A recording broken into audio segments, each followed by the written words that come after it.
माँ जी देखिए, गली में कुम्हार वाली आई है। हम इसी से करवा चौथ का सामान ले लेते हैं। हाँ बहू, बस अभी आती हूँ। जब तक तू सामान देख ले, कहीं कुछ टूटा ना हो। माँ जी, कभी कभी मुझे इन गरीब लोगों को देखकर बड़ा दुख होता है। बेचारे के पास इतना भी पैसे नहीं कि ये अच्छे से करवा चौथ भी मना सके। मैंने तो सोच लिया है, हम दोनों सास बहू इस करवा चौथ को बहुत एंजॉय करेंगे और इसे यादगार बनाएंगे। बहू, ये गरीब लोग अपनी मर्जी से गरीब होते हैं, बस दिखावा करना आता है इनको। ये इतने गरीब होते नहीं है जितना दिखाते हैं खुद को। आंटी जी, जरूरी नहीं कि हर चीज दिखावे के लिए किया जाए, और दिखावा हम नहीं आप करते हैं। वैसे भी करवा चौथ में पीतल या कांच के बर्तन से ज्यादा शुभ माना जाता है मिट्टी का बर्तन। हमारी मानो तो कभी कुछ त्योहार शो ऑफ किए बिना भी कीजिए। और वैसे भी कहते हैं, अगर करवा चौथ में कुछ गलती करो तो चौथ माता उसकी सजा हमें जरूर देती है। अनीता की ये बात सुनकर दोनों सास बहू चिढ़ जाती हैं और अपने घर में चली जाती हैं। जिसके बाद अनीता और उसकी सास उस कुम्हार से मिट्टी का सामान लेती है, तो वहीं दोनों अमीर सास बहू बाजार जाती हैं। माँ जी देखो ना, मार्केट में मिट्टी के बर्तन ज्यादा मिल रहे हैं, पर मुझे तो महंगी वाले बर्तन का यूज करना है। मैं सोच रही हूँ कि पीतल का कलश और महंगी वाली छलनी और पूजा की थाली लूं। वो भी तो सजी हुई आती है। अरे हाँ बहू, क्यों नहीं। आखिर हमारे पास पैसे की कमी थोड़ी ना है। हम उस गरीब अनीता और आशा की तरह थोड़ी ना है जो मिट्टी के सामान खरीदें। हम इस साल की करवा चौथ बहुत अच्छे से मनाएंगे और उस गरीब सास बहू को दिखा देंगे कि हम भी करवा चौथ मनाना जानते हैं। तो फिर चलिए माँ जी, किसी बर्तन की दुकान पर जाते हैं और उनसे कहकर करवा चौथ का सामान लाते हैं। उसके बाद हम दोनों सास बहू साड़ी की दुकान पर जाएंगे। मैंने तो जिम्मी जो की साड़ी देखी है, आजकल वो बहुत चल रही है, मैं तो वही लूंगी। इस तरह दोनों सास बहू अपनी अमीरी के घमंड में फिजूल खर्ची करती हैं और महंगे महंगे सामान लेकर घर आती हैं। जब ये सारा सामान अर्चना का पति गोविंदा और बेटा विनोद देखता है, तो वो दोनों अपनी माँ और बीवी पर नाराज होने लगते हैं। भाग्यवान, तुमने तो इस बार हद ही कर दी है। बहू के आने के बाद तुम्हें पैसों की सेविंग करनी चाहिए, तो तुम उल्टा बहू के साथ मिलकर फिजूल पैसे खर्च कर रही हो। खुशी, ये सब क्या है? मैंने तुमसे कहा था ना, हमारा बिजनेस अभी घाटे में चल रहा है, थोड़ी सी बचत करना। फिर क्या जरूरत थी माँ के साथ इतनी शॉपिंग करने की? कुछ आशा आंटी से सीख लो। देखिए, हमें उस गरीब सास बहू से कंपेयर मत कीजिए। कहाँ हम और कहाँ वो लोग। वो हमारे पैर की धूल बराबर भी नहीं है। तुम दोनों सास बहू को जो करना है करो, तुम दोनों से बात करना ही बेकार है। विनोद और गोविंद नाराज हो जाते हैं, पर दोनों सास बहू को कोई फर्क नहीं पड़ता।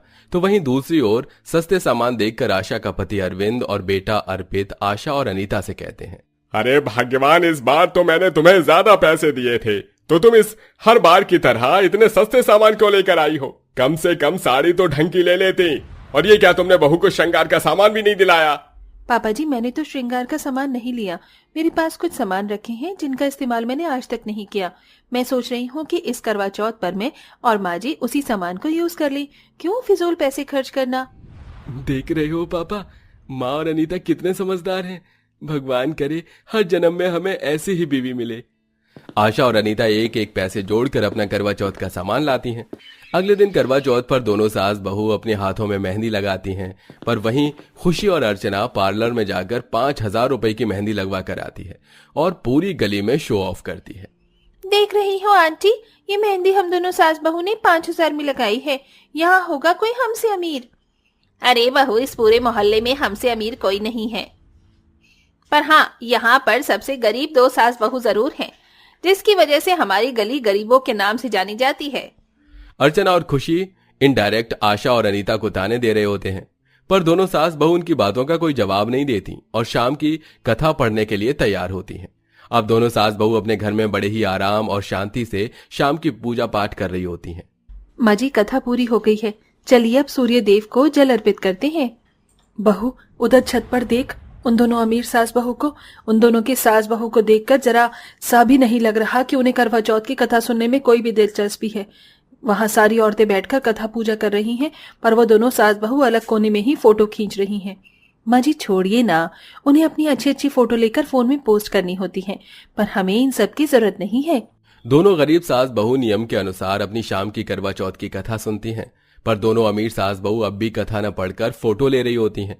देखते ही देखते पूरा दिन बीत जाता है और रात को अमीर और गरीब सास बहू अपने घर की छत पर तैयार होकर खड़ी होती हैं और चांद के निकलने का इंतजार करती हैं। बहू, लगता है आज चंद्रदेव उपस्थित नहीं होने वाले। मैं तो कहती हूँ जब तक चांद नहीं निकल जाता हम खाना बना लेते हैं। अरे तुम गरीब सास बहू क्या खाना बनाओगी? खाना कम पड़े तो हमसे ले जाना, हमारे घर के नौकरों ने बहुत ज्यादा खाना बनाया है। माँ जी, आप क्यों गरीब सास बहू से बातें कर रही हैं? आप इधर खड़े हो जाइए, मैं आपकी इस ड्रेस में फोटो खींच लेती हूँ। वैसे भी आज आप बहुत अच्छी लग रही हैं। आपको देखकर कोई कह ही नहीं सकता कि आपकी उम्र 55 साल है। बहू, मेरी सिर्फ उम्र 55 है, पर दिल तो अभी मेरा बच्चा ही है। उन दोनों सास बहू की मजे मस्ती देखकर अनीता और आशा को बहुत अजीब लगता है, पर वो दोनों सास बहू कुछ नहीं कहती और साधारण लोगों की तरह चांद के आने का इंतजार करती हैं। कुछ देर बाद जैसे ही आसमान में चांद निकलता है, वो दोनों सास बहू नियम के अनुसार अपना व्रत खोलती हैं और नीचे चली जाती हैं। पर चांद निकलने के बाद भी अर्चना और खुशी शो ऑफ कर रहे होते हैं।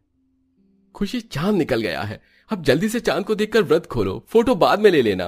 बेटा थोड़ा सब्र रख, व्रत हमारा है ना कि तेरा। और वैसे भी करवा चौथ साल में एक बार आता है। और देख मेरी बहू कितनी सुंदर लग रही है। बहू तो ऐसे खड़ी हो जा जैसे चांद भी नजर आएगा, और तू भी। और हाँ, छलनी में देखना, मैं तेरी फोटो लेती हूँ। माँ जी, मेरी तो बहुत सारी फोटो हो गई हैं। अब एक बार आप छलनी में दिया रखकर चांद को देखो, मैं आपकी फोटो लेती हूँ।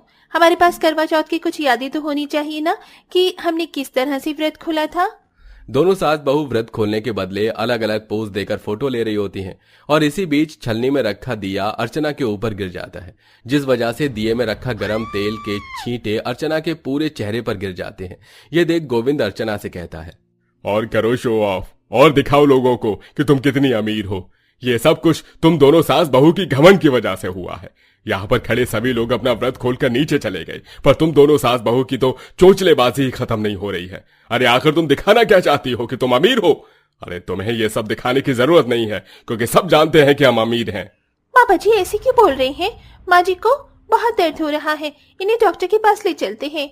हाँ हाँ, चलो डॉक्टर के पास चलो, पैसे की कमी थोड़े ना हमारे पास। पापा नाराजगी छोड़ो, माँ को बहुत दर्द हो रहा है, एक बार डॉक्टर के पास ले चलते हैं। क्या पता इस हादसे के बाद सास बहू को अकल आ जाए। बेटा, इन दोनों सास बहू को अकल नहीं आने वाली। लाओ, मैं तुम्हारी फोटो ले लेता हूँ और इंस्टाग्राम पर पोस्ट कर देता हूँ। तुम्हारे जो अमीर फ्रेंड्स हैं वो देखकर तुम्हें सहानुभूति देंगे, क्योंकि गरीबों को तो तुम कुछ समझते ही नहीं हो। अगर अब भी आशा बहन आकर तुम्हारी मदद करेंगी ना, तो तुम उससे मदद न लेकर अपनी अमीरी का घमंड दिखाओगी। मुझे समझ आ गया, अब से मैं कभी शो ऑफ नहीं करूंगी। मुझे समझ आ गया कि माता चौथ ने मुझे मेरे किए की सजा दी है। अब तो मुझे अस्पताल ले चलो, मुझे बहुत दर्द हो रहा है। अर्चना के विनती करने पर गोविंद उसे डॉक्टर के पास ले जाता है, जिसके बाद फिर कभी अर्चना ऐसी हरकत नहीं करती और उसे एहसास होता है कि वो करवा चौथ दिल से नहीं बल्कि दिखावे के लिए कर रही थी। अगर दिल से किया होता तो माता कभी भी उसे उसके किए की सजा नहीं देती। इसके बाद फिर कभी अर्चना और खुशी इस तरह की हरकतें नहीं करते और वो लोग गरीब सास बहू के साथ भी प्यार से रहने लगते हैं। वैसे दोस्तों, करवा चौथ की कथा सुने बिना क्या करवा चौथ का व्रत पूरा हो सकता है? कमेंट में बताना ना भूलें।